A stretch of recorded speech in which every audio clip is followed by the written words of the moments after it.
Ladies and gentlemen, thank you for hanging with us here. And it's finally time. We've got TESPA Hearthstone action, the season opener in the open division.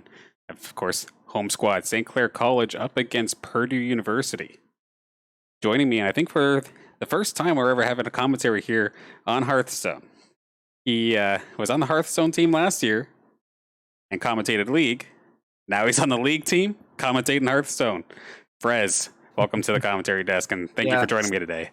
Thanks for having me. I'm really looking forward to it. This is personally my first time casting Hearthstone, although I do, as you mentioned before, have experience casting other games. It should be really interesting here.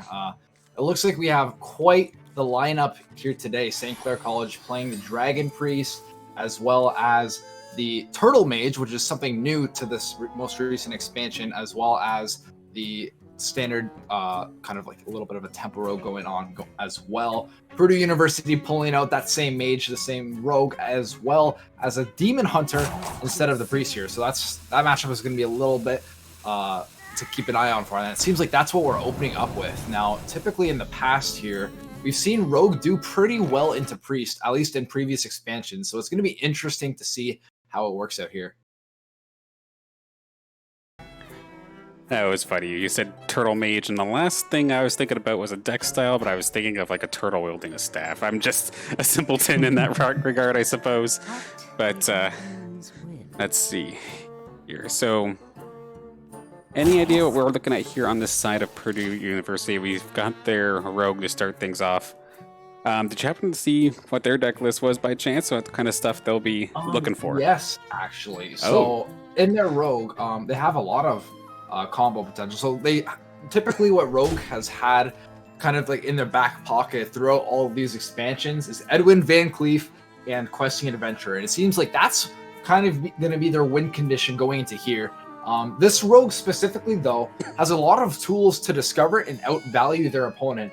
However, priest tends to do that fairly well as well. So it's going to be really interesting here to kind of see which class can actually outvalue the other. Now, one thing to keep an eye on is that the priest here is going to try to discover a lot of dragons and discount them so they can get a really, really big board really quickly and sort of like the mid game, get that mid-range board going.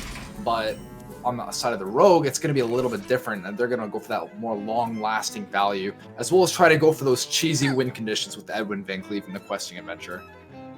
Interesting.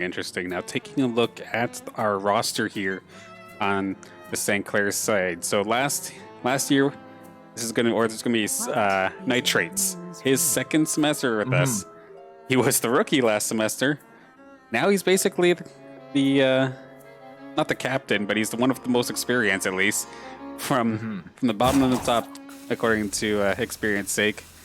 And we've got Zeddy and Gunther, two new faces. We had seen Zeddy's Elemental doing some commentary for us. I think it was during Overwatch. This is the first time we're going to see him helping the team in action. Yeah, unfortunately for the priest, though, that card that they just drew came at the wrong time. That would have been nice to have on turn one, get that one drop going down there, get that early tempo, get that discovery, or that random priest minion in your hand, maybe curve that out, but unfortunately came at the wrong time. They're just going to opt for the heal, as they're definitely going to want to value as much healing in this matchup as possible. Well, of course, at the end of the day, this is card game. It's not always going to be able to snag the exact combo that you would like. Sometimes you search for a combo the entire game and you never find it.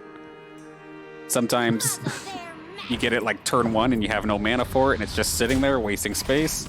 Like, I think they get another one too, eh? Just draw on them both. They do get another one. Now, they might have wanted to... I'm not sure if we can see what that 4-drop minion is, but that could have been something that they wanted to opt to play this turn. They play that, get that 2/4 on the board, spell burst, gain control of a random enemy menu with 2 or less attacks. So, although I don't think that they would have necessarily wanted to play it after seeing that 3/2, they now don't have that. They don't even have that option anymore, because now the coin actually is going to cast 1 mana, and that's kind of redundant at the end of the day. Right. However, I would not be surprised here if they just drop one of the disciples there, see what they get from it, and then depending on what they get, they might opt to just go for the heal to the face or even drop the other one. Yeah, I was gonna say, looking at the Spellburst card here, this one right here, is take control of a minion. Would it really be worth it to take control of this kitty? I don't quite think so. That being said, though, I wouldn't be surprised if we saw that coming out on turn 4, because turn 4 you could just play that as well as the coin, take control of a minion, and go for an even bigger power play by dropping the Disciple as well. So you could do a lot with that turn. Okay. Yes, and this card right here, that 3/4 that you see go on the board right here, that's definitely, without a doubt in my mind, that is a tech for the current mage decks that both of these teams are running right now. This mage deck is absolutely bonkers, Danners. I was telling you about it before we got into this game.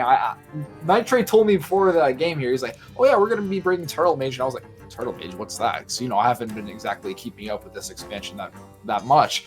But when I tried this out, like just before this cast, Danners, it was absolutely absurd. The whole win condition about it is just permanently freezing your opponent's board endlessly. Like, it does not end.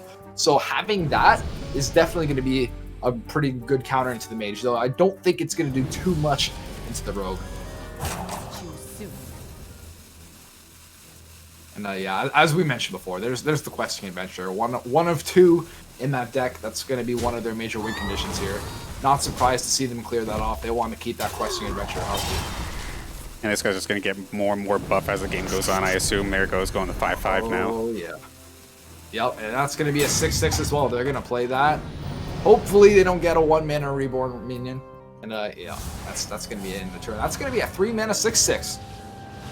That is absolutely devastating to try and deal with early in this one. That's for sure. Yeah, absolutely. Oh, but you know what they could do here? Oh? What do you think? I'm not sure if this is how the interaction works, but since it's Spellburst, I mean, wait, is the 4-drop a random minion, or is it? Can you select it? Okay, so they could 50-50 this here. Oh, I see what you're looking at. So what they could do, they could play the Acolyte, coin thing out, take the kitty, and then set the Questing Adventurers thing to attack to 1, and then they get control of that as well. So they could theoretically here take both of those. I think that's what they want to do here.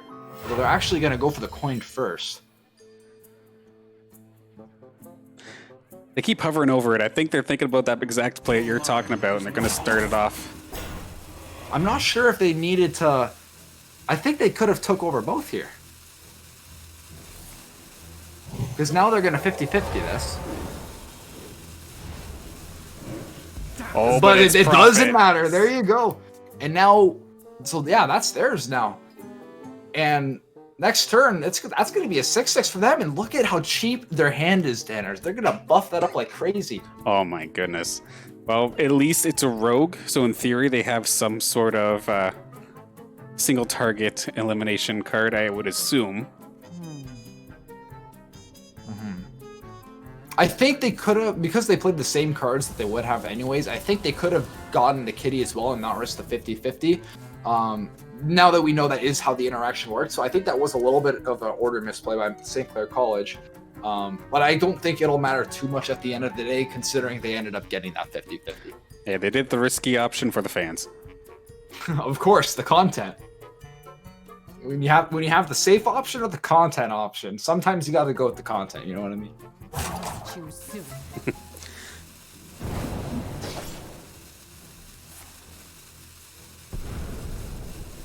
Okay, not quite sure what the rogue is going for here. They're running out of resources here. Yeah, their hand's empty. More. Wait, I believe they played the spell at the beginning of their turn, right? That swaps their hand for more cards. Okay, so I believe what happens here, they basically got 4 cards for free here. They basically drew 4 cards, and now they get their hand back. Oh, okay.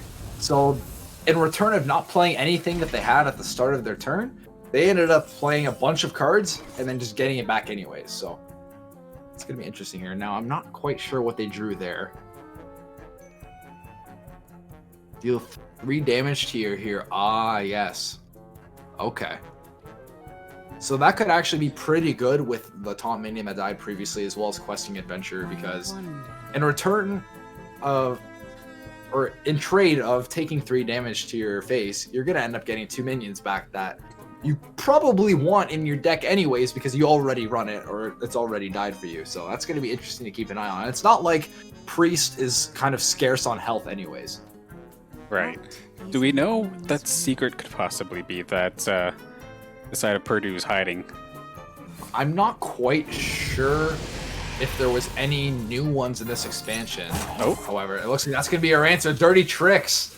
Going to get them 2 cards here. Looks like they're trying to get that questing adventure as big as they can. Now that they know that the secret's not going to get rid of their questing adventure, and I don't blame them. Wouldn't be surprised if they end up healing up that questing adventure as well after getting that minion here. Oh, that's a good one. Yeah, convincing infiltrator. Taunt and Death Rattle, destroy an enemy minion. That's really, really good control card for St. Clair. Especially in this matchup.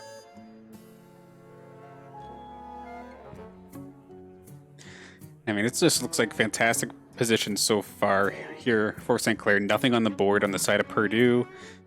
The Rogue is burning through their deck pretty quickly. So yes, they're just going through, getting all the cards they need. However, if none of them are going to be able to deal with what St. Clair's putting out, they're just going to deck themselves out.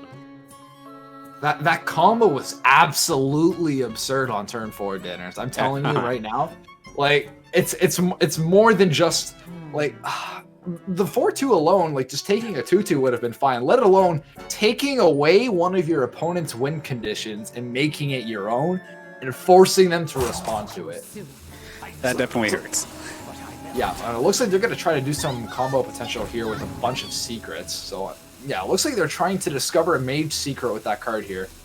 It's not guaranteed, though that's definitely what they want here. They have 3 mana left, and it looks like they didn't hit it. Oh, they're gonna Vendetta that minion down. Yeah, they don't have a really good answer here. It does seem like they're really, really struggling, especially since St. Clair can just keep topping off that Adventurer of the heal every single turn. So you have to straight up eliminate it or burst it down on one turn. Otherwise, it's just gonna come right back. Now, St. Clair cannot leave that 1-4 on the board. If they do, then the Rogue will just continue to outvalue them and get infinite secrets. Like, there's no way that they leave it on this board. They could easily take it with the 4-drop here, but I wonder what they're gonna take here.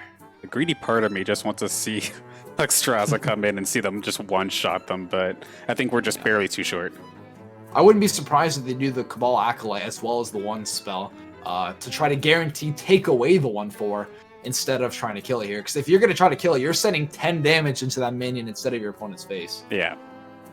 Yeah, so I wouldn't be surprised here if we saw a double trade. Looks like they're going to try to pop the secret, and it wasn't what they were looking for. It's going to be interesting here to see what they do now. Are they going to try 50-50 it? They're not. Well, now they know they can go face. Ooh. 11 to the dome. Yeah, that's a 3-drop, by the way. Yeah, so fantastic position here for St. Clair. Purdue need to find a way around this adventurer now. Otherwise, I think it's curtains for game number 1. Ooh, there you go. See that now? Okay. So St. Clair went for a little bit of a greedy play last turn, not killing off that 1-4 there, because now their win condition, like they tried to set up lethal for next turn, saying, "Hey, Purdue University, if you can't answer this, then we just win the game." But that's the exact answer that they wanted here. I can't quite remember if they drew it this turn or not, but that's the answer that they needed, and they might be able to swing back. Yeah, at least they finally managed to reset that questing adventure. So it did its job. It did a ton of damage, but it's not going to be able to finish off the game here for St. Clair. They're going to have to find another route.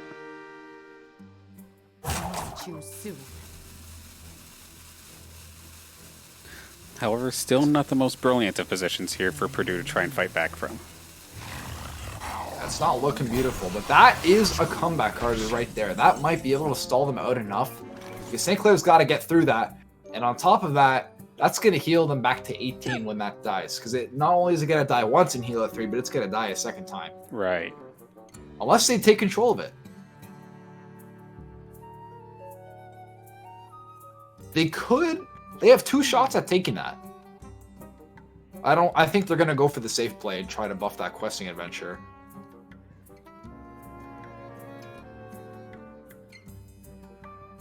Let's see. They're definitely thinking about it here. Yeah, you can tell they're considering it. Wild Pyro. That's not a bad play either here, because you could Wild Pyro, double trade into the taunt, and then potentially wipe the entire board.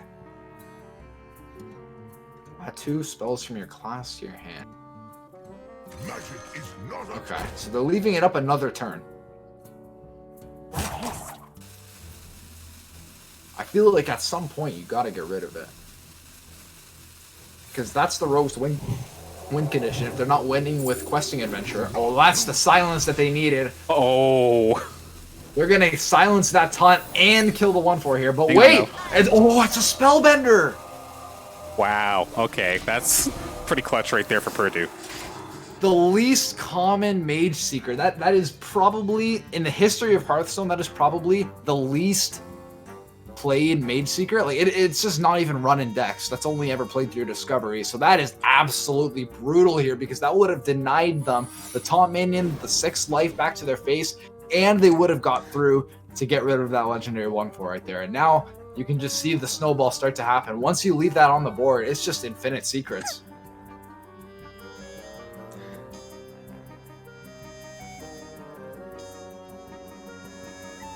Definitely unlucky super clutch for Purdue.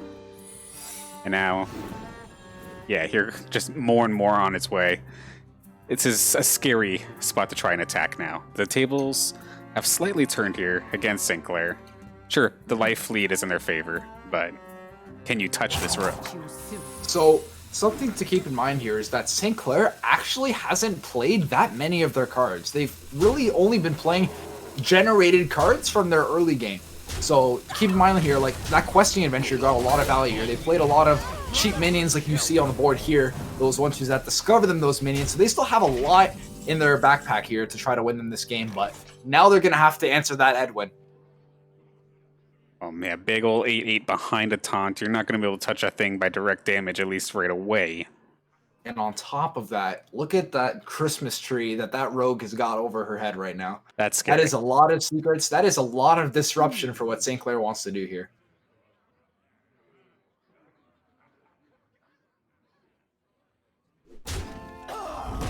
Yeah, they got to get through here. It looks like they went a little bit too greedy, trying to close out the game when they thought they could. Thinking Purdue University didn't have an answer, but they most certainly did. It looks like they're looking for a board wipe here. Yeah, we're going to want to send that in first. Okay, Redemption. Is that going to give it Reborn as well? Oh my goodness, it will. Oh dear. Okay. So they're just trying to make the Wild Pyro go off as much as they can here. Okay. Yeah, they're definitely going to have to use Renewal on the Pyro because it needs to go off multiple times here. It'll heal it up a little bit. Cheap spell, cheap spell. Forbidden Words will do it. That's really good. That can get rid of that Edwin for them. Did they get that off in time?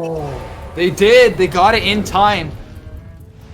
That Pyro's gonna fall, but that Edwin's gonna be theirs. They did it once, they did it again. Holy smokes. God, you must be frustrated if you're at Purdue University right now. You put out 2 of your biggest win conditions, and St. Clair just yeeted it out of your side and made it their own. It's like that disrespect when, like in classic Halo, where you get taken out and then someone takes your own weapon and kills you with it. That's just the ultimate disrespect.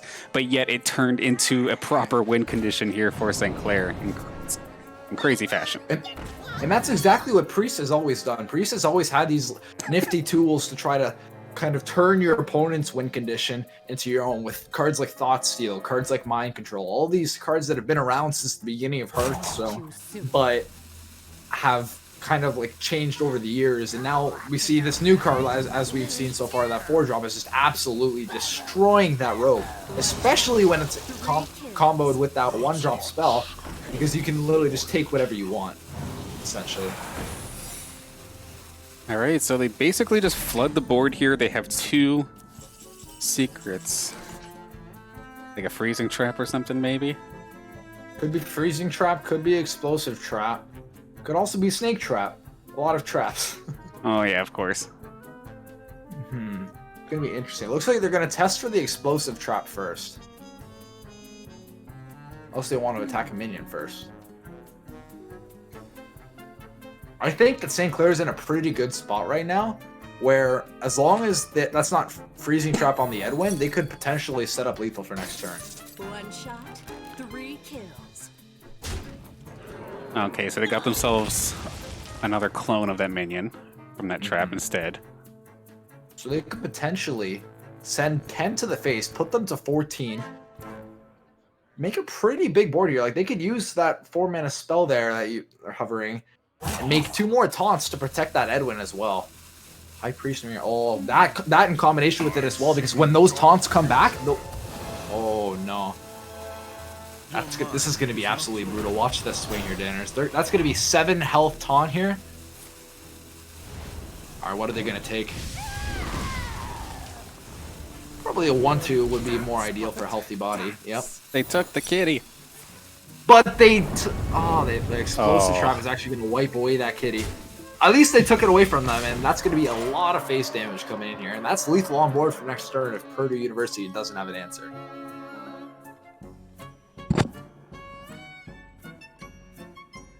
They can clear both taunts with what they have on board.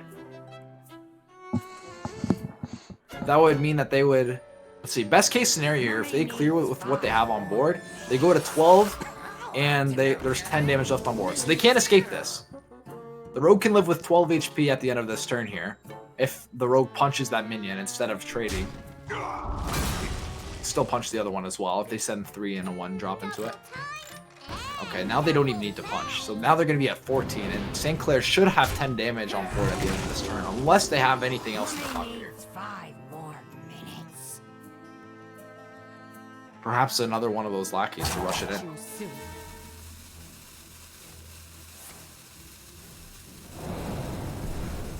That'll do it.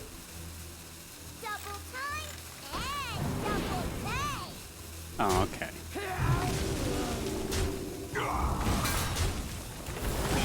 Now this is where the value in Rogue starts to shine here. You start to see all of these generated cards that didn't even exist in their deck here. They're not using too many resources, and they're just generating infinite value. Now, speaking of value, I wouldn't be surprised here if they just play that generated minion. I'm still impressed that Purdue were able to at least get that board cleared. There were some heavy hitters on the table, and they managed to clean it up. Yeah. Yeah, like that. This whole matchup puts Purdue in a really weird situation where they want to generate their win condition, but they don't want to generate it too much, because if they take it and they don't have an answer, then they kind of just kill themselves. Okay. So unfortunately, it missed the 3-1 there, but it hit the next 2 best targets. Actually, I think the 2 on board were the 2 highest priority targets, actually, because they could shot us at that lackey from Warm first. And Already then now played that one. they switched it over to this guy here, they can just keep generating a minion every turn, eh? Yeah, so now their hero power went from restoring 2 health to generating a random priest minion every turn. For 2 mana, of course. I wonder. What makes something real? Well, this is that card we were talking about earlier. Ooh. They hit the same minion. Okay, so now it's just a matter of which one gets poked and dies. Yes. Could you hover that minion for a second? I'm not Absolutely. quite sure what the death rattle is here. All right, yeah. Taunt death rattle. Gain armor equal to this minion's attack. That's really good for Purdue University here. To keep them in That's this when game a both little bit those men- longer. Yeah, that's going to get them an extra 8 life. And they should have already been dead if they didn't have the cartoon from earlier.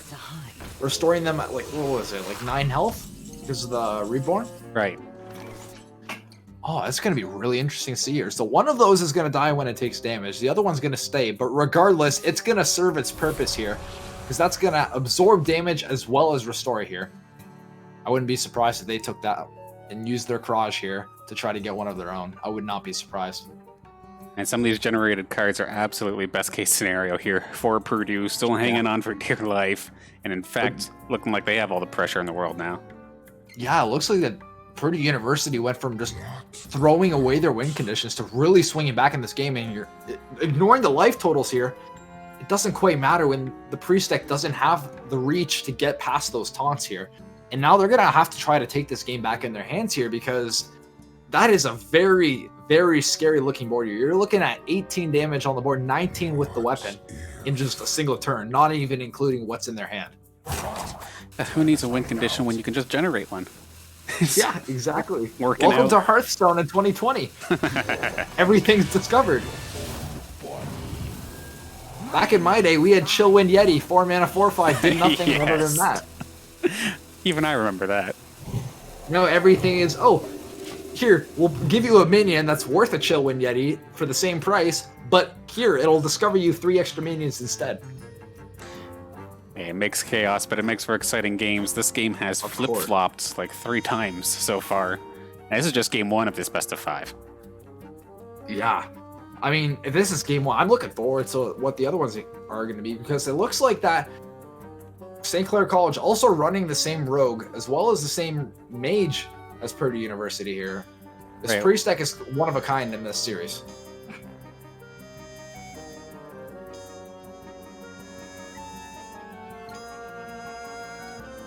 I'm really trying to get a read on what Purdue has in their hand right now, but I can't tell. Let's see if they run. I mean, one thing they have to be careful of, sure the secrets are coming out. They have 3 cards left in their deck. Oh, that is definitely something to Compared keep to an eye on. 15. Yeah. So, yeah, there's no way that they're going to outlast in fatigue here. Yeah, there's absolutely no way. So they have to try to close the game here right now. Looks like they're definitely going for that big damage coming through. Yeah, I'm looking at their deck list right now. There isn't really much that can actually shuffle stuff back into their deck here. Try to keep them in the lead in fatigue here, but that might be an out. They might be able to discover something off that, because they don't have anything in their hand right now. They need a dragon here. Well, Alex could do it. If they get Random Deathwing. dragons. Oh, yeah. Yeah, so there is this very, very slight chance that they discover Deathwing off of that, but they don't. Oh, they have duplicates in their deck, so it's not online.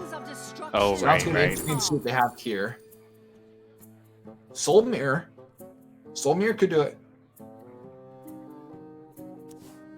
It's got to be Soul Mirror. Okay. That's irrelevant. So now what they need to do here is they need to try to guess which one here. This is 50-50. Oh, They got to dear. try to send this one into the one that they picked.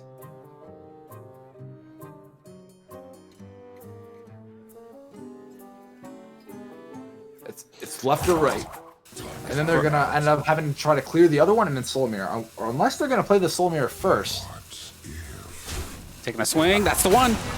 That is the one. That's the one they needed here. And now they're going to end up clearing this entire board. Aside from the 4-2 here, they got to play that quickly. And hopefully the rope is generous enough to them that that Kraj can clear off that Reborn minion. Because that Reborn minion, that 4-2 is going to spawn as a 4-1 here. Or they actually has to go into the taunt. And it doesn't look like it's going to be enough. Wait, let's see here. So that's 4-1. That's going to absorb 1 damage with the weapon. Put them to 11 here. They got 8 on board, but they're just going to send it to the hand, and that's going to be game. Nicely done there. That is going to actually give Purdue the victory. No armor for us. Just going straight to the face. Nicely done, Purdue. Yep, that card right there, that was the second time there that Blackjack Stunner ended up really making big swings there, because that gave them the reach there so that they could end up taking game 1 as well as getting rid of that big questing adventure that we saw earlier in the game here. So it looks like St. Clair, although they did a really good job at shutting down the win conditions of that rogue, they just outvalued them in the end and got through their deck to their win conditions faster. I'm just at a world of lost words. Just incredible how much like flip-flopping was going on here. And who said there couldn't be play-by-play during a Hearthstone commentary? Boy, was I ever wrong. Some of those actions happening back-to-back was definitely a lot to keep track of. I'm thankful you were able to keep track of some of those here. Of course, it's a lot of fun here. Now, something I'm curious to know is that I wonder what St. Clair College is going to queue, because they no longer have to play against that rogue. So Purdue's going to pull out the mage or the demon hunter here. Right. I would imagine that Purdue here is going to try to pull out the Demon Hunter because I feel like the Mage is a really good deck to kind of rely on. Be like, okay, worst comes to worst, we can just win with the Demon Hunter, and all we got to do is win 1 time out of 3 with Mage. Because that is definitely very doable for them because I feel like Mage is like really, really good right now. So all they have to do is win once with that. That being said, I'm not quite sure how the Demon Hunter is going to do into the Priest matchup if St. Clair actually does, go for that salty run back with the Priest, because Priest in the past has done pretty well into aggro. They have the tools to eliminate early boards and kind of shut them down. Interesting. So it should not be too much longer till we hop into game number 2. Shall we throw this to a very quick break as we get ready, or? Yeah, absolutely. Okay. All right. So we will be back within, should be anywhere between 2 to 5 minutes. Stick around for game number 2 between St. Clair College and Purdue University.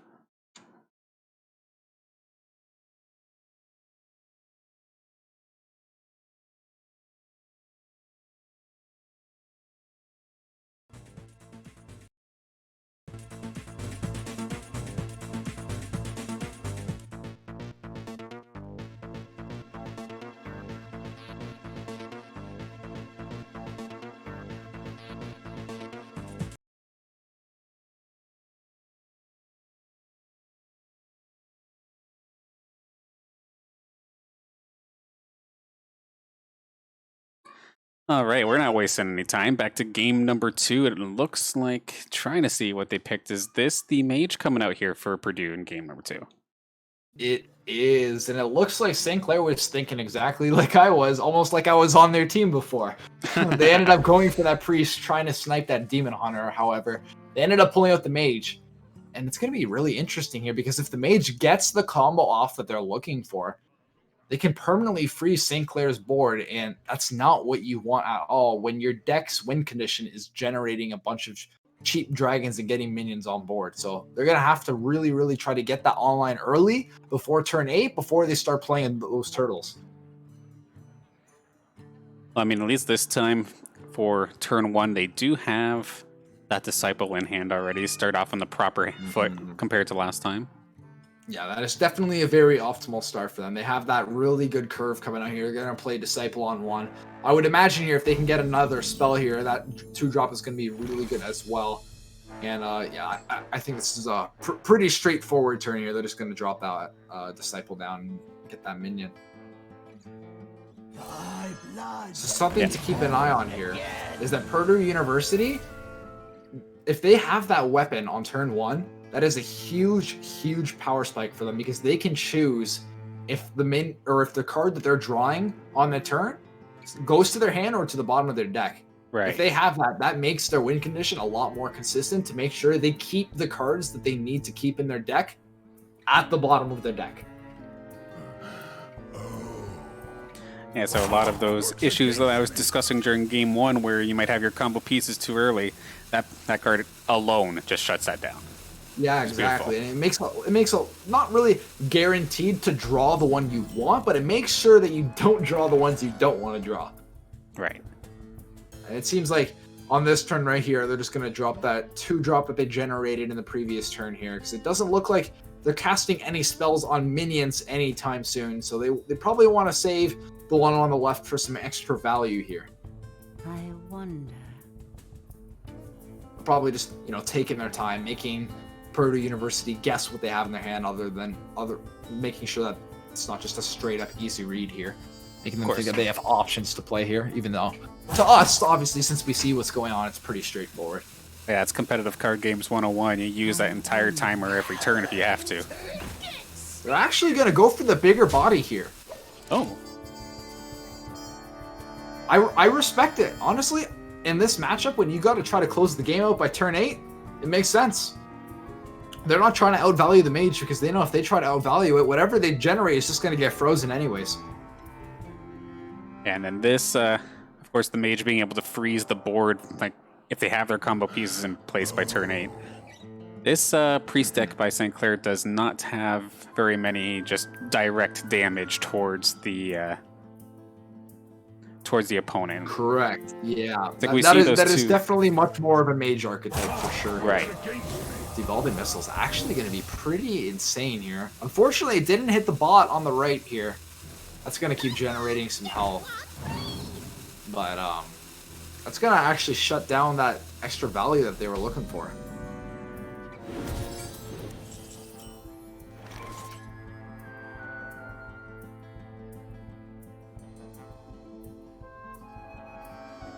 Seems like they don't have too much to do here. I would imagine that they maybe either go for a double trade here and heal up their guy, or even dropping the 2-drop. I wouldn't be against a double trade here and dropping the 2-drop, to be honest, because at this point, yeah, as we mentioned before, you got to start generating that board before it's too late. Yeah, and this guy's just going to keep on gaining health as long as he doesn't get taken out right now. So, still, inadvertently throws a little pressure on.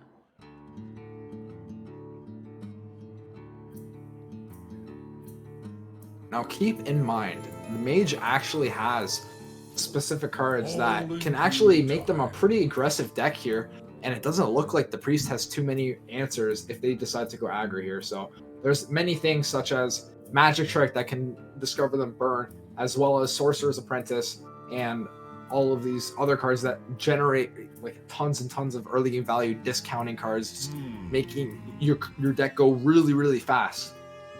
So it's going to be interesting to see if they get that. They also are running 2 Mana Giants. That's going to be interesting. Actually, wait a second. Excuse me. It looks like they're running a completely different archetype, Danners. They're not actually going Turbo Mage, but although they are going... It seems like they're going for a Spell Mage here, where they want to try to basically burn them out here and cast as many spells as they can, get those Mana Giants out here for free. So, yeah, St. Clair is actually running the Turtle Mage, but it looks like Purdue University's going a different archetype completely. Well, that's actually really exciting. I like seeing different types of decks from same classes and whatnot, that it's not just strictly you run this, otherwise you lose. Anytime it's a meta like that, I always get a little bit sour. However, it's nice seeing the differences. Yes, I completely agree. And it looks like, although St. Clair was trying to target them, as that card right there is actually going to be pretty important here, because we saw the Ray of Frost in the previous turn, and they can't slow this guy down. They can't freeze him and say, all right, we're just going to ignore this guy for this turn, because as you can see there, he just makes it so that the minions can't be frozen completely. So they have to try to actually trade into that rather than stalling it out. Right, and that's all minions, right? Not just this guy? Yes, your minions. So that includes the 1-2 on the left. Gotcha.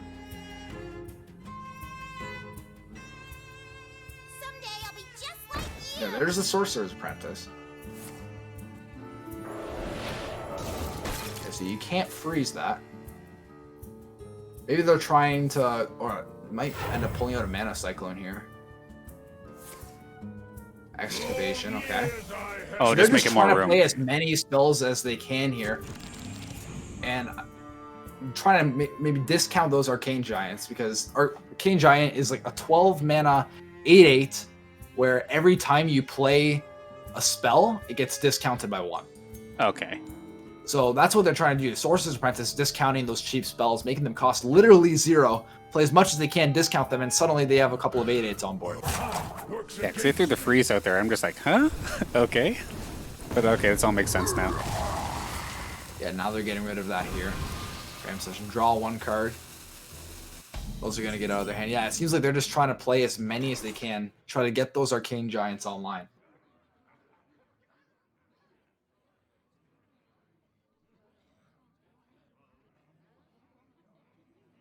Looking at their deck list here, they're also running Conjurer's Calling as well. And for those who don't know what Conjurer's Calling is, it's 4 mana spell. Destroy a minion, summon 2 minions that are the same value. So they could theoretically throw in an Arcane Giant that costs 0, right? Trade it in on their next turn to destroy a minion, and then use Conjurer's Calling on it and get 2 Arcane Giants back. That sounds disgusting. And they're full health. Ooh, even better.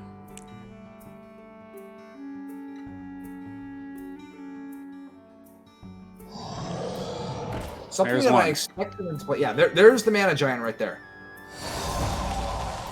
sorry, that's the Mana Giant, not the Arcane Giant. I'm thinking of a card that's retired a long time ago, Arcane Giant. But yeah, Mana Giant is quite a little bit different there. But there's the combos we were talking about. Walking Fountain, absolutely absurd card when it's left on board there. Attacks twice, has Rush, so it was able to attack the second that it was generated, and on top of that, giving them that lifesteal to give them the sustain that they need. Twin Tyrant there. Not the ideal 8-drop that they want to see on the board, considering they don't get the Battle Cry value out of it, but it is definitely a very, very healthy minion for them to have.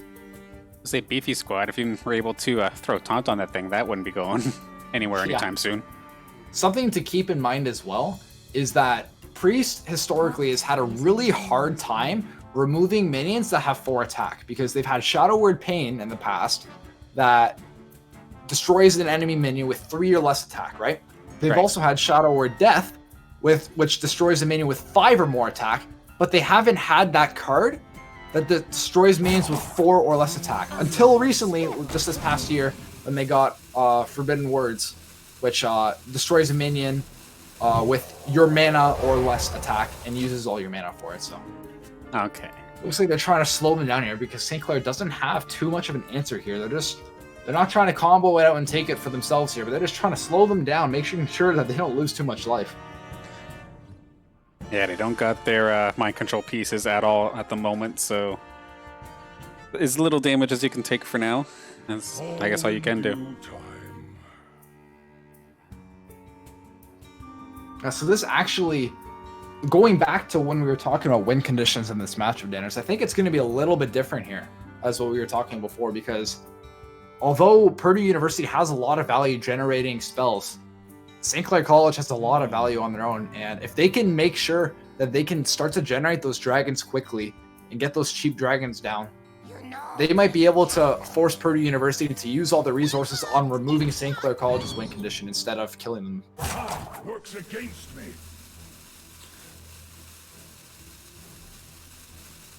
See, they got a little bit of boosted spell damage, and sure enough, that's going to make it so that this card is out of there, and everything else is just to the face. No, it's going to be 3 to their face, but I mean, when you're a priest, that's not the biggest of deals here. Hopefully they get a spell. Oh, there you go. Well, there goes that 3 damage, just heals it right back up. Yep, exactly. And I think they're going to end up playing that here because they are really limited on options here. They need something.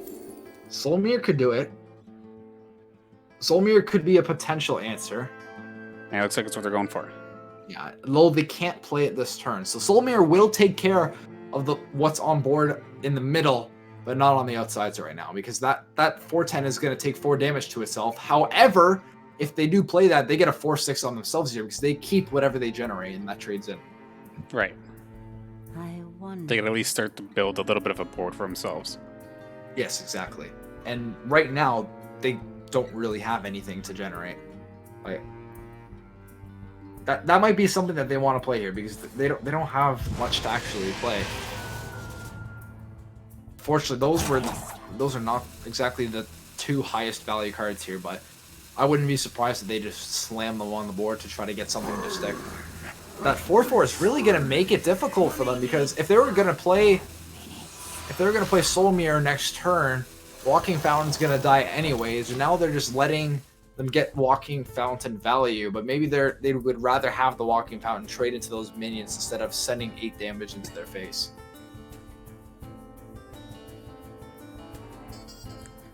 And of course, nothing's taunted right now, so they could very well still just go straight to the face, right? Yeah, at the moment, there's nothing stopping Purdue University from just slamming, 8, 12, 15 damage plus hero power to the face. But although, typically what you want to do against Priest is if you don't have lethal, you don't want to just send stuff into face and leave stuff on board because they'll just heal it back anyways. Fair enough. So usually into Priest, it's much more control-oriented thinking, unless you're just a straight-up aggressive deck that just says face smart, just face is the place. Now that's a card I haven't seen before. Oh, that was interesting. At the end of your turn, deal 1 damage to all enemies, improved by spell damage. So right at the moment, it's at 2. Yeah, so it just like cleaned majority of the board there for yeah, that's Purdue. a nice board wipe right there. You drop the Soul Mirror here. What do you do if you're on St. Clair? I'm trying to think here if they can get because they want to get as much value out of that Soul Mirror as possible. So what I would expect here, they could either do one of two things. They could send in the 3/3 into the 3/6 first, or like maybe like play Soul Mirror to heal it up, or they could leave the 3/6 on board and keep like one of their things on their own, which I think is what they would rather do. Okay, so I'm actually gonna go for that first. Interesting. Yeah, so they just want to make stuff for themselves here. Interesting. So they have. So what I think what they want to do here, they want to send the 3/3 and the 1/3 into the 1/2 there, and then the one that they generated is actually gonna. Wait a second. They don't have the spell damage that the other one does, though, does it? No, it doesn't. Oh, I think that's a misplay by St. Clair. They thought that it's going to do 2 damage like theirs did, but they had the spell damage, whereas St. Clair didn't on board. That's going to be a little bit of a misplay there. I think what they wanted to do is send the 3/2 and the 1/2 into the legendary on the left there to try to clear it off, but it seems like they overestimated the amount of damage that their own would do.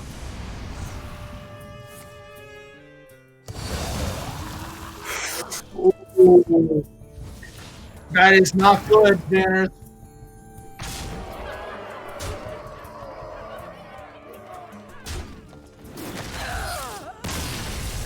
Exact lethal.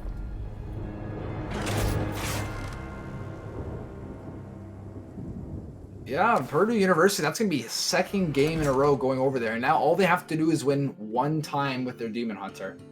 And it looked like their St. Clair College was actually going to recover there with that Soul Mirror, but a little bit of a misplay and miscalculations there. Unfortunately, not going to do it.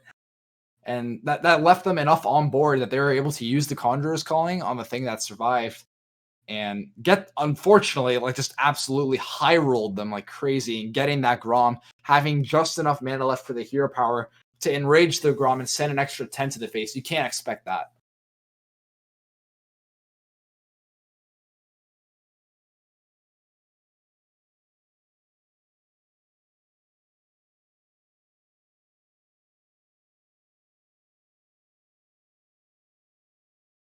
Well, into the Demon Hunter, at this point, it technically doesn't matter what St. Clair College brings in this next match because they have to win with every deck into that Demon Hunter regardless. They have to win 3 in a row here in order to come back. The only thing that it does affect is mental and momentum. So right now, St. Clair College might be in a little bit of a mental boom after that previous games, losing 2 in a row. Because trust me, especially after getting high rolled to a Grom, I have that has definitely happened to me in my games of Hearthstone as well. Everyone gets tilted by it. So one thing that they want to do here, if I were them, is play their best matchup into that Demon Hunter, which I think might be the Priest. If not the Priest, the Mage. I think what they need to do here is make sure whatever happens, forget about game 2, forget about game 1, forget about game 4 and 5 that might happen, because the only thing that matters for them right now is this next game. If they can win this game and make it a 2-1 series, that'll be a huge mental swing for them in their favor. Absolutely. And as they prepare for that, we'll very quickly throw it to a break. We'll probably get back into the action within 2 minutes. Stay tuned.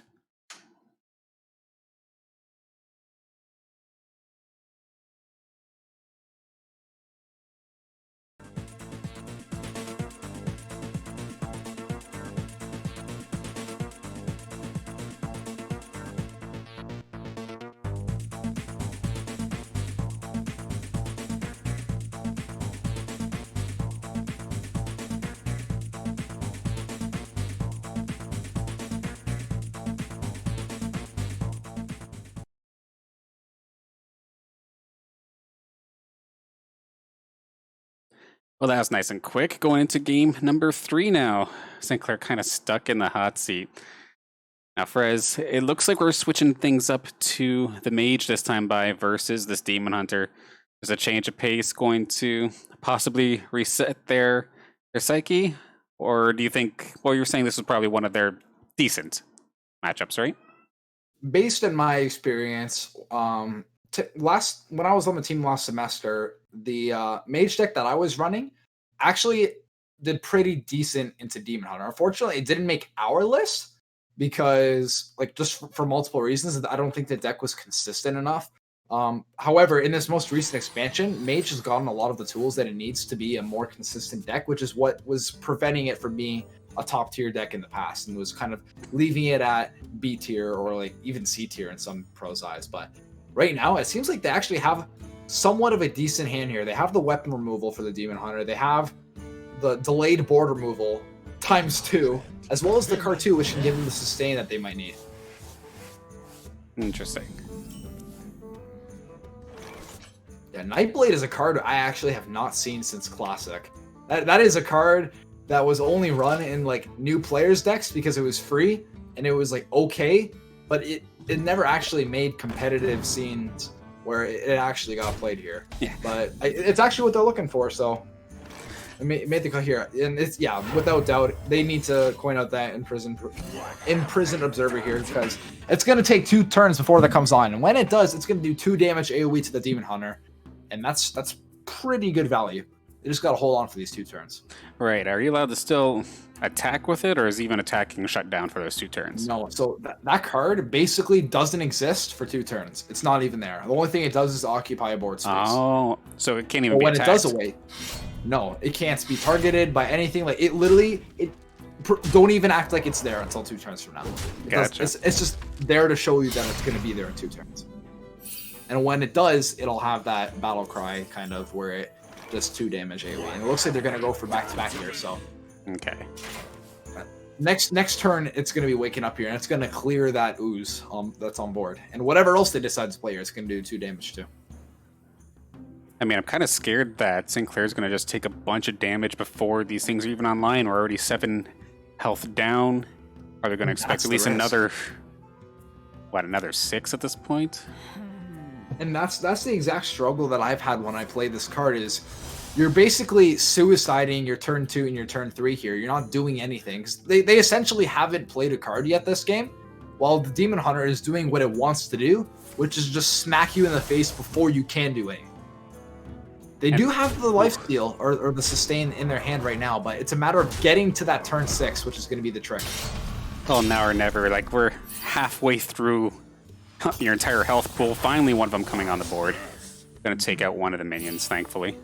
And they could probably just hero power the other one down if they really wanted to. Yeah, that's exactly what they're going to do. I don't think they're going to play the ooze here, because they're definitely going to want to save it for Warglaves. And for those who don't know, Warglaves is I believe it's 6 mana card now. It used to be 5 for Demon Hunter. It's a 3/4 weapon, and it can attack multiple times per turn as long as it hits a minion. So you could clear 3 minions and then hit them in the face, as well as buff your attack as well. So it could potentially do a lot of damage, and that's what they're saving that ooze for. That's why they didn't play it there. Okay, it makes sense why they're hanging on to that ooze then. Yeah, they do have the 4/5 on board, which is going to be able to attack next turn, as well as keep in mind, whatever Purdue puts on board here is going to take 2 damage AoE. Right. And I would imagine that St. Clair's going to also want to try to slap that Cartoon on board on turn 6 here. And if they don't, they do have double Blizzards to try to stall out the game as long as they can. But that's kind of the win con for the Turtle deck here. Like, they got to try to stall out Demon Hunter until they can get the Turtle out. But those are the spells. Like that's 3 of the 4 spells that you want to like try to save in your deck so you can permanently freeze the board. And that's a lot of damage coming in, Dennis. Yeah, it's fantastic. You have 2 guys doing laser beams with for 2 damage. That could be You're the down card, to your though. last bit of health. That could be the card. They're gonna have to answer back quick and hope that there's nothing crazy that this Purdue squad could do to take away 11. So what Purdue could do here is equip that Warglaive, smack them in the face down to 8 here, and then the thing that, if I'm St. Clair right now, there's one thing I am extremely concerned about, and that's Kane. And if you don't know what Kane is a 3/4 with charge, and it ignores taunts. Oh, so just straight up smack you in the face with it. Yeah, there once upon a time, Blizzard actually said a couple of years ago, oh yeah, we're done printing charge cards because we don't think it's a good game design because it limits what we can do with other cards just by the fact that charge minions exist, so we're going to stop printing them. Then they released Demon Hunter. And then they're like, hey, Remember what we said about charge minions? Yeah, we're gonna print one. Oh, you know what stops charge minions? Taunts. Yeah, we're gonna make it so this charge minion goes through taunts. Ooh. It's a pretty big swing there. Second sight's gonna do 2 damage as well. They still have 2 mana left here. Blade Dance. That's gonna clear the entire board. Oh. So now they gotta be careful because they can play Kane for 4. Oh, they got the back-to-back card too. That's really good. They don't really have a choice here. They kind of have to just slap it down and hope that one of those 2 cards isn't Kane. So that's gonna give them 6 life. So if they have Kane in their hand, they can do 6. They can do 7 with their hero power. And they have 2 mana to deal 2 more damage, which is not hard to do as Demon Hunter. So Purdue University is desperately looking for that Kane right now.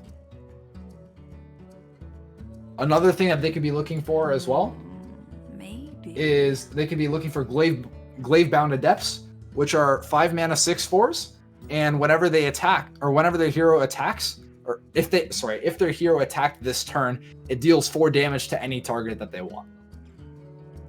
So what you're telling me, hearing all of these options, is that Purdue has a ton of options to finish this game off. They have a lot of potential options. On top of that, wait, I'm not done yet, Danners. Are you ready? No. There is a card called Skull of Gul'dan. Do you know what Skull of Gul'dan does? I do not.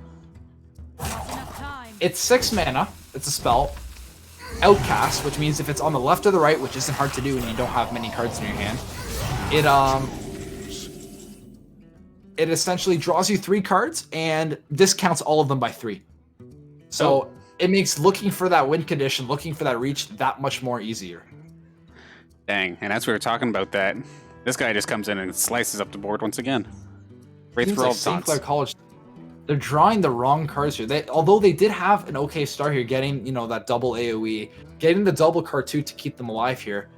They have drawn 4 of like the 6 key cards that they want to not draw and they want to keep in their deck and get that value because they want to be playing the turtle, which is 8 mana 5/5, and casts that spell anyways on top of it. They don't want to be playing the spell. They want to be playing the minion that gives them the spell anyways. Right. So it seems like they don't really have options here, because that feels terrible to try to Blizzard here. So if this card too can somehow stick, which I don't think it will, I don't see a world where it does, they could theoretically play the card on the right there to give it back into their hand and give them more sustain, but they have the removal on board already. And there's the skull. Oh, that's what you're talking about. Here it comes. Yep, so they just drew 3 cards here. That's actually a good thing for St. Clair, that they drew that soul fragment, because they have cards already that can use those soul fragments that are in their deck to deal damage as opposed to healing them. So that's actually best case scenario for St. Clair's that they drew that. That's really good. That being said, Purdue's got some discounted cards in their hand.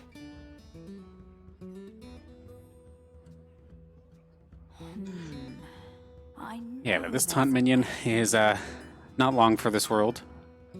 Probably be out of here momentarily. So what do they have alongside their big guy here? Well, Nightblade's going to do 3 to the face, but you don't really want to be hitting your opponent in the face when all you're trying to do right now is stay alive. And Skull of Gul'dan just makes it that much more difficult to stay alive, because just when you thought they were out of resources, they just brought them all back. And that's going to be another card. Okay, that could be good. How much mana do they have right now? Do they have 9 or 8? 8. They have 8. Okay, so if they had... Oh, okay. So what they can do, they can play that, and they can Frost Nova the board and clear the entire board. I think that's their best option right now. They do that, and they ping their opponent's face. So they play the card they just drew. They pray the Frost Nova. The Frost Nova essentially clears the board, because that card that they just drew will deal 4 damage to random enemy minions, which is exact removal. The other option is you can play the card on the left, and then you can ping off the 6/1, and then just call it that, leave the 2/3 on board. You got 2 options here. I'm curious to what they're going to choose here. I would almost... Okay, so it looks like they're going for the Firebrand. I would almost do the other one, because if you do the other one and you ping off the 6/1, leave the 2/3, you could actually use that spell on the right to combo it out with your 3/4 on board to potentially get more of those and just give you that much more removal. Nice. They could still do it. If this sticks, they could still use that and put it back in their hand. Well, he's here for the first time in this game. Sinclair finally getting the opportunity to breathe. Yeah. And oddly enough, This is completely even in health. Yeah, like, despite all the damage they've taken to their face this game, technically, if you look at score-wise, it's completely tied right now with Sinclair having minion on board. But you got to remember, Purdue University has more cards in hand. That means they probably have a lot more options than Sinclair right now. On top of that, some of their cards are discounted. I know there's a way. Thank you, Skull of Glodon. Mm-hmm.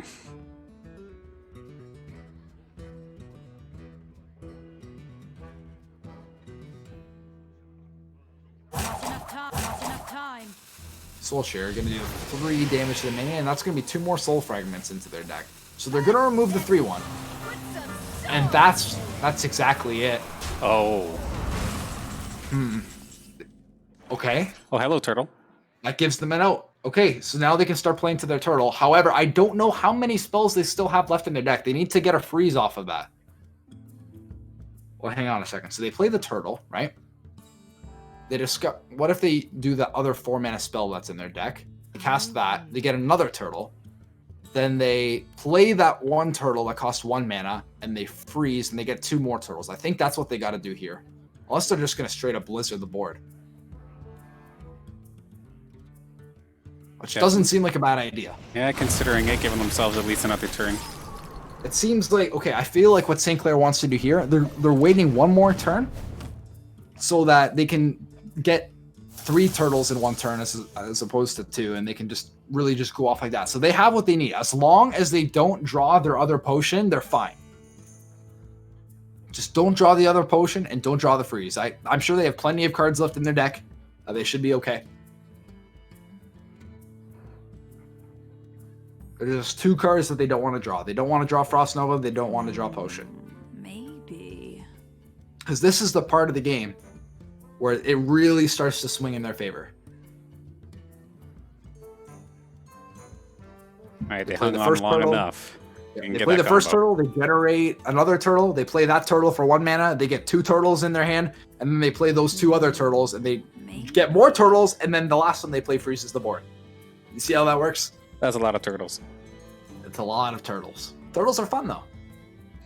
Yeah, you were laughing like a maniac when you were testing this deck earlier. I felt so bad for my opponent. I was just like, oh my goodness, what does he do? How does he ever play? But Demon Hunter still has a lot of face damage that they can put. As you can see there, they don't just need minions to hurt you. I mean, yeah, even if they do end up going for the freeze style, at least the hero itself could very well do some damage. Now's the time here. They got to discover it. Yep, there's the potion. Oh. So now they're going to play the other one that they just got. That's going to give them 2 turtles. They're going to do potion again. Yep. And now they're going to play another one and then freeze the opponent's board. So now they still have a turtle in their hand as well. So, unless Purdue... So now what Purdue University has to do is they have to clear those turtles, right? Otherwise, St. Clair just keeps getting more, right? Right. However, get this. They still have one in hand. As long as they don't draw potion, they can keep copying that one, and they have a full 10 mana to do it with, and just keep spamming 1 drop. So they can get like 6 of them on the board, get like a full hand of them, and then just keep freezing. Holy moly. But they just need to make sure those spells stick in their deck. That's what matters the most right now. So if they can draw that weapon that we were talking about earlier, that makes it so that if they do draw that spell that they don't want to draw, they can send it to the bottom of their deck and make sure that's the last thing that they draw, which is very important here. So best case scenario for St. Clair College right now is they draw that weapon and they like guaranteed safety as far as minions on Purdue University side. Oh, they clear out those turtles at least. Yeah. But now they're going to have an onslaught of turtles coming. At least they got rid of the one that does damage, the 5-drop here. But they could easily play that Night Blade down, get a minion down for themselves here, and start going off with those turtles. So, please, St. Clair, just don't draw There's the spell. 16 cards in there, and that's not what the one, so that's going to be perfect. Good enough. Safe. They're safe for another turn. That's what matters for them right now. So yeah, they're gonna go off with turtles here 100%. Yeah, potion time. Get another one. Keep going. You're gonna get 2 more in your hand, and this is where this is the deck, Danners. This is what I was talking. This is why you heard me laughing evilly when I was in solo queue ladder earlier with this deck. And they can just keep on going. Yeah, Now, discover another one while you can. There you go. It gives them Fireball's really good here. I think Fireball would be very good for removal as well as giving them the burn that they might need for lethal here. And now they play Tortolan here. They get more turtles, and they also get that thing that discovers them a spell here. So now they're getting a bunch of variety here. They just got to be careful enough they don't mess up their mana here. They need to make sure that they have room. Puzzle Box could be useful, but I think they might opt for Frost Nova in case they draw it. Yeah, they're going to go for the safe route here. So now they got to freeze the board before it's too late. Yep. And then just one little ping just for the cherry on top. Yep. Pick the ones. 3, 4, 5, 6, 7, 8, 9. They have 9 in their hand, correct? If you hover their deck here. If you hover their deck, it'll show them. Yes, they have 9. Okay, I was a little bit worried for a second there because I thought I was going to fill up their hand to 10. If they end up burning the card, like the weapon, that could have been very, very bad for them here. But they're holding on. As long as Purdue University doesn't have the damage in their hand right now, they should be okay. Keep in mind here, though, it's going to be a slow and steady, just as it looks with the turtles, it's going to be a slow and steady win for them here because those minions are only going to be doing 1 damage each. Right. So it's going to take several turns for them to go online. Death by 1,000 cuts. That's not what you want to see. So St. Clair could be dead in 2 turns here.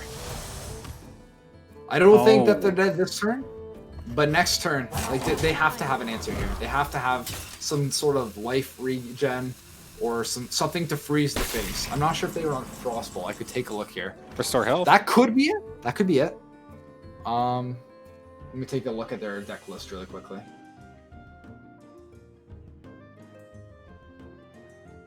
Are they just going to trade like a bunch of these minions just so they can regenerate more of them? Essentially, yes. Because now, keep in mind here, St. Clair also needs board space to be playing these turtles. Right. Doomsayer. They have Ooze, so they didn't draw it. Are they running? Yeah, they are running 2 Oozes. Okay. Okay, I was going to say, I think we saw 1 so far. They have a Bone Wraith in their deck as well. That's another taunt. You're in my hands. They've played both Cartoots. It's going to be really tough here. Oh, wait a second, They can keep Danners. healing himself. They can keep healing themselves. They gotta go fast, though, because the rogue. Okay, so who Wait. said Hearthstone was in a high APM game? You gotta get moving. They gotta play the turtle here right now. Or they're just gonna Frost Nova. Job done.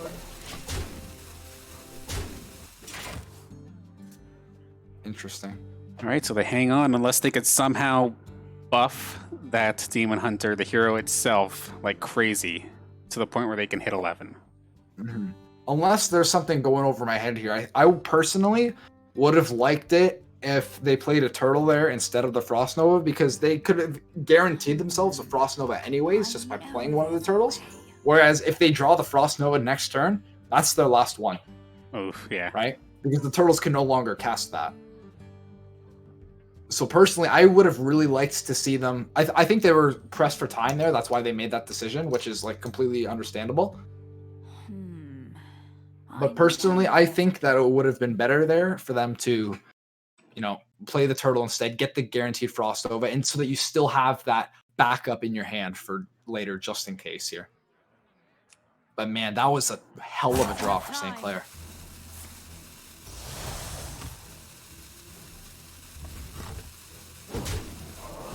So they're going face. It's going to be an extra 4. That's not Barely. enough, though. Okay, so St. Clair's holding on here. They're probably going to trade in some minions here. Get as many of those Earthring Farseers as they can to heal themselves back up. So they're probably... They also need to empty their hand. That's another thing. So I think what they're going to do is they're going to trade the stuff on the left because that's what's going to go to their hand first here. So they trade those ones on the left. Exactly like that. They need to keep a turtle on board, I believe. Actually, they don't because they have the turtle that they would be playing anyways. Yeah, they have a couple on their hands still.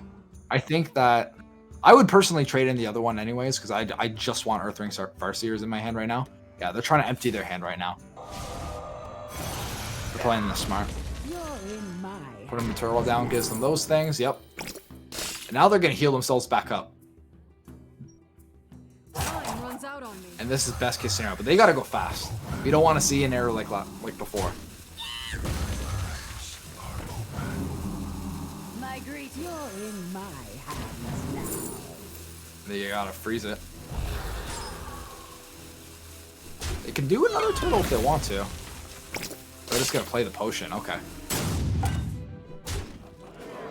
So unfortunately, they didn't get that last one in because of the rope. I hope that that doesn't affect it because that would be a very unfortunate way to lose the game because you didn't get that card in before the rope went in because that could have guaranteed put them at 11. So that's going to be a one attack coming in.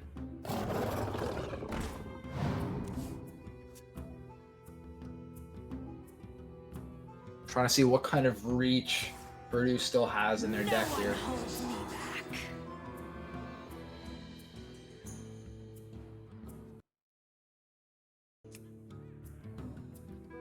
They still have another Twin Slice. Twin Slice will give them 4 attack.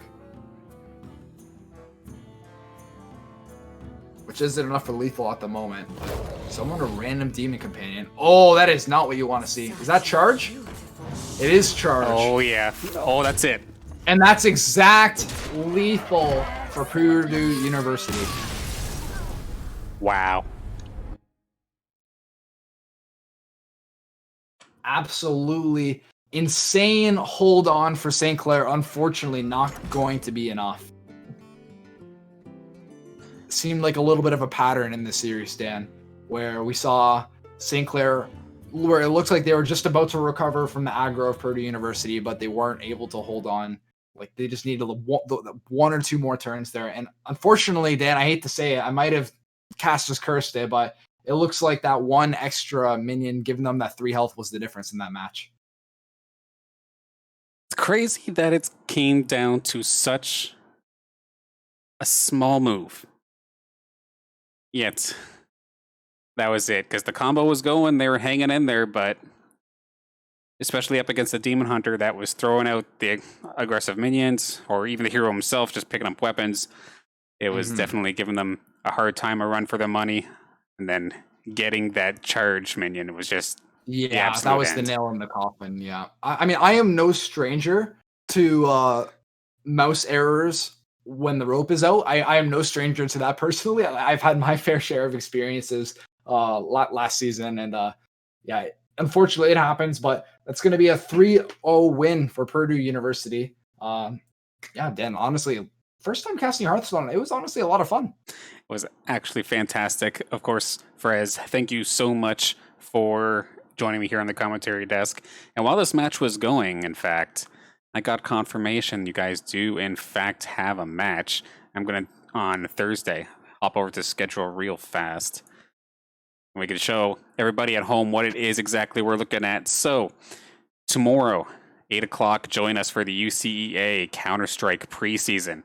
Wednesday, we're going to have another UCEA preseason match, this time for Overwatch. And then Thursday, we get to see Frez once again as OPSC League of Legends preseason. I think you guys are up against Queens, so that'll be a good one to watch. And then rounding out the week, we've got the Collegiate R6, their second week of the regular season.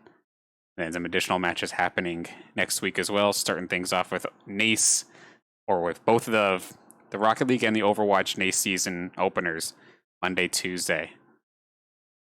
So, exciting time here as classes are just about are all underway for everybody. Well, so is the Saints gaming season.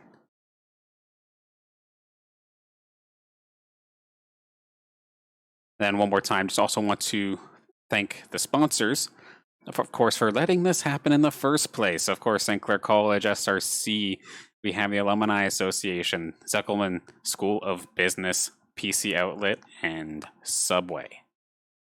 And of course, big special thanks to Fres for commentating, making this Hearthstone stream that much better, dropping the knowledge. I definitely would not have been able to do it myself, so thank you so much. Thanks for reaching out. I honestly had a blast. I'll definitely reach out in the future for additional matches if it's something that you are interested in. Yeah, absolutely. I'd love to be here. Awesome, awesome. But with that, time to close out for today. Thank you all for tuning in. Unfortunately, wasn't our strongest showing of sorts. Purdue getting all the things lined up correctly, making the plays, getting the 3-0 on us today. But of course, we still got a lot of TESPA Hearthstone ahead of us, and we'll see you in the next time. Have a good night, everybody.